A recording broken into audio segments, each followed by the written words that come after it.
Bonjour à tous. Alors, on se retrouve aujourd'hui pour la petite vidéo, vous allez voir, c'est pas hyper long, sur la routine étude, en fait, comment je m'organise pour étudier. Alors, dans un premier temps, dès l'instant que vous recevez les cours, en fait, moi ce que je fais, c'est que je vais vérifier directement les sommaires. Donc, je prends les sommaires de chaque matière, quand il y en a, quand il n'y en a pas, parce que ça arrive malheureusement des fois. Je regarde un peu le volume des cours et je vais commencer toujours par les cours les plus volumineux, donc avec le plus de chapitres et le plus de connaissances, de choses comme ça, où il y a du détail, de la définition, des notions de vocabulaire à retenir. Et donc, après avoir donc pris tout ces sommaires, je fais en fait un petit tableau par matière. Donc vous pouvez voir avec des couleurs différentes ici, je vous l'avais déjà peut-être montré en story. Voilà, et à chaque fois donc je mets chapitre de telle date à telle date, voilà. Donc, hyper simple, hyper intuitif, hyper visuel, ça vous permet de suivre votre avancée sur votre apprentissage tout simplement. Et puis aussi ça vous permet un petit peu de dater, par exemple là j'ai mis 30 avril, à quelle date vous avez fait votre première touch avec par exemple le premier chapitre que vous avez lu. Donc avant de commencer l'apprentissage des cours, ce que je fais, c'est que donc, voilà, comme je disais, je prends le cours le plus volumineux et je vais le lire en entier. Donc en entier pour voilà, avoir un petit peu de quoi ça traite en général, juste voir une première connexion avec le texte, et puis avec le cours, les notions, les nouvelles notions parfois. Une fois que ça c'est fait, je procède chapitre par chapitre. Donc moi, je ne me mets pas de date de fin. Parce que voilà, avec le boulot à plein temps, des fois les choses peuvent changer et voilà, on ne sait pas non plus trop chaque jour si on aura vraiment le temps d'étudier la quantité qu'on s'est donnée. Surtout que des fois au début on a envie d'en faire un peu trop. Donc voilà. Moi j'étudie vraiment, j'essaye de faire un chapitre, on va dire, en 2 à 3 fois. Et comme ceci, j'y arrive très très bien. Bon là, quand on voit des petites parties le même jour, c'est vraiment en fait soit des cours qui sont hyper courts ou soit des choses comme ça. Hein. Mais voilà. Donc pourquoi est-ce que je mets des dates de départ? Ben, en fait parce que après je vais faire des rappels. Donc des rappels à J3, J10, J15 par rapport à la première date que j'ai mis ici. Donc en fait, vous connaissez sûrement... en tout cas ceux qui sont déjà un peu familiarisés avec les concepts de mémorisation, c'est en fait le concept de Ebbinghaus en fait sur le rappel mémoriel. Et donc en fait, rappeler à différentes périodes par rapport à une première date, faire des rappels à différentes dates, vous permet en fait d'encoder durablement en mémoire les informations. Donc c'est pour ça que je fais ça. Après, selon les matières, j'ai changé les jours. Vous pouvez ici voir J3, J10, ici J3, J10, J15, ici c'est J18. Voilà. Et toujours à l'avant-veille d'examen de relire le chapitre. Donc ça c'est ma technique à moi. C'est pas tout le monde qui fait ça. Voilà, les veilles d'examen, il y en a qui font rien du tout. Moi je relis simplement. Je vais pas me prendre la tête à faire des QCM dans tous les sens et tout ça avant les examens. Les QCM en général, je les fais durant mon apprentissage. Je vais toujours faire l'apprentissage d'un chapitre et derrière un petit QCM que je me crée moi-même. Des fois, il y a des profs qui vous créent des QCM, donc c'est cool. Mais créez-vous vous-même vos QCM parce que vous allez voir, ça va vous permettre vraiment de travailler en plus sur des notions et souvent, ça sauve la mise. Hein. Donc voilà. Donc comme vous pouvez le voir, pour chaque matière, je fais ceci. Donc comme je vous dis, je ne me donne pas de date butoir, j'essaye en tout cas d'avancer convenablement et il y a une chose qui est sûre, c'est que j'essaye de garder ma discipline, c'est-à-dire si je me suis donné, on va dire progressivement, comme je vous ai dit au début, voilà, pour refaire un chapitre, s'il est très volumineux, je le fais en 2 ou 3 fois, je vais essayer de ne pas le faire en 4 fois, quoi, parce que vous pouvez pas vous permettre de déborder trop longtemps, de trop déborder en termes de time. Hein. Entre les cours à lire, à apprendre, si vous souhaitez faire des fiches et en plus lire les références que les profs vous donnent, je vous assure qu'il faut vraiment pas prendre de retard et que le maître mot de votre organisation, ça sera discipline. C'est la seule chose que moi je peux vous donner comme conseil en tout cas. Ensuite, par rapport à tout ce qui est devoirs et choses comme ça, moi ce que je fais, c'est que voilà, je me prends pas la tête. Je vais mettre donc les dates de première cesse, les dates de deuxième cesse. Et je vais mettre des petits pôles. Donc là, je les ai enlevés parce que on a tout fini. Mais je vais mettre genre, voilà, il faut peut-être mettre les numéros. Donc 1, 2, par exemple, par rapport à leur date, de rendu. Donc comme ça, je sais toujours quel devoir je dois rendre en premier.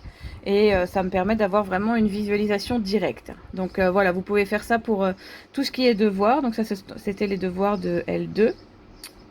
Et donc si je retourne sur mon petit tableau ici, bah, vous pouvez voir que à peu près, on va dire que, allez, j'ai gardé, il y a des matières que j'ai fait en un mois, des matières que j'ai fait en plus.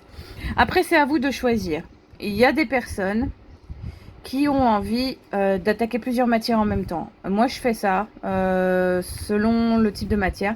Là, par exemple, en L2, la sémiologie, j'ai commencé d'abord que par la sémiologie parce que c'était énorme en termes d'apprentissage.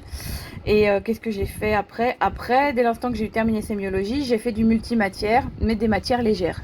Genre 2 ou 3 matières ensemble, donc assez légères. Donc pour ça, je pense que vous aviez tous vu que j'avais un petit planeur. Et ce petit planeur me permettait en fait d'organiser mes révisions. Donc le voilà, le petit planeur. Je vais remonter dans le temps avec vous. Hop. Désolée, je filme en mode apprenti aujourd'hui. Donc vous pouvez voir. On va remonter vraiment dans le temps là. Mon Dieu, ça me rappelle des heures de souffrance. Donc voilà, en fait, à partir bon, moi j'avais réussi à avoir des cours avant, donc j'avais lu quelques petites choses, enfin qu'on m'avait conseillé surtout des lectures. Et donc dès l'instant que, voilà, vous voyez, j'ai bien mis les inscriptions admin à faire. Voilà, par exemple, c'était le 28 septembre, l'inscription IED admin à faire. Qu'est-ce qu'on a d'autre? Bon, il y a des semaines où quand vous n'êtes pas dispo, vous n'êtes pas dispo, mais ça, faut bien le mettre dans votre planning.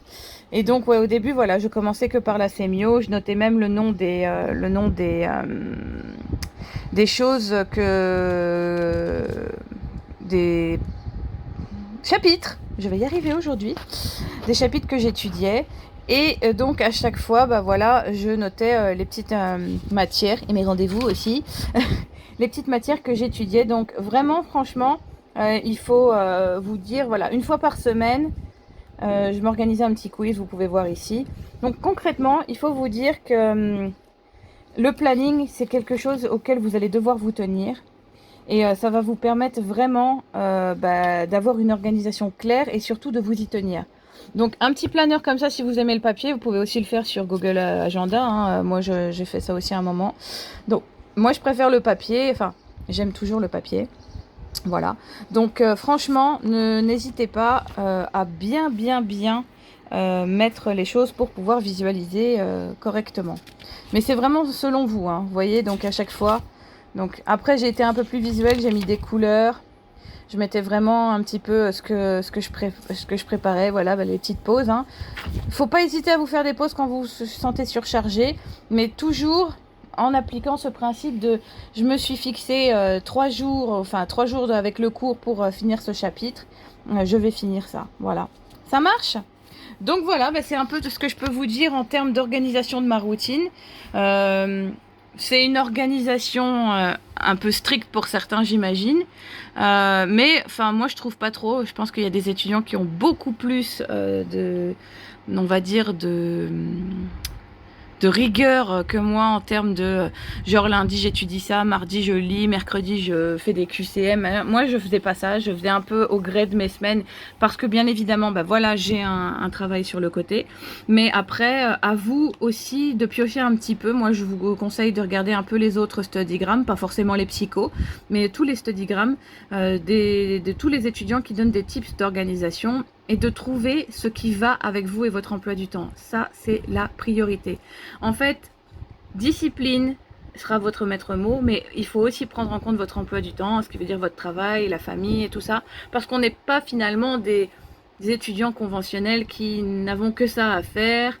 On a également à côté des priorités de vie de non-étudiants simplement, on va dire, d'adultes, voilà, de maman, de père de famille, mère de famille, enfin voilà. Donc, et voilà, d'employés quand on a un travail à plein temps ou même à mi-temps, hein, ça prend quand même du temps et c'est quand même c'est quand même une barrière dans votre emploi du temps pour étudier. Donc voilà, c'est tout ce que je peux vous dire aujourd'hui par rapport à l'organisation. Et donc, si vous avez des questions, vous me retrouvez sur Instagram. Vous pouvez voir que la coiffure aujourd'hui, elle est magnifique. C'est juste waouh. Donc voilà. Et franchement, question, soit sous la vidéo sur YouTube pour ceux qui n'ont pas Instagram. Et pour ceux qui ont Instagram, eh bien, je vous invite à mettre des petits commentaires donc, sous le post. Ou sinon, je ferai encore une petite boîte en story pour vous demander ce que vous voulez. Voilà, merci à vous et bonne continuation. Et je croise les doigts pour les futures inscriptions L1, L2, L3. Voilà, courage à vous. Bye!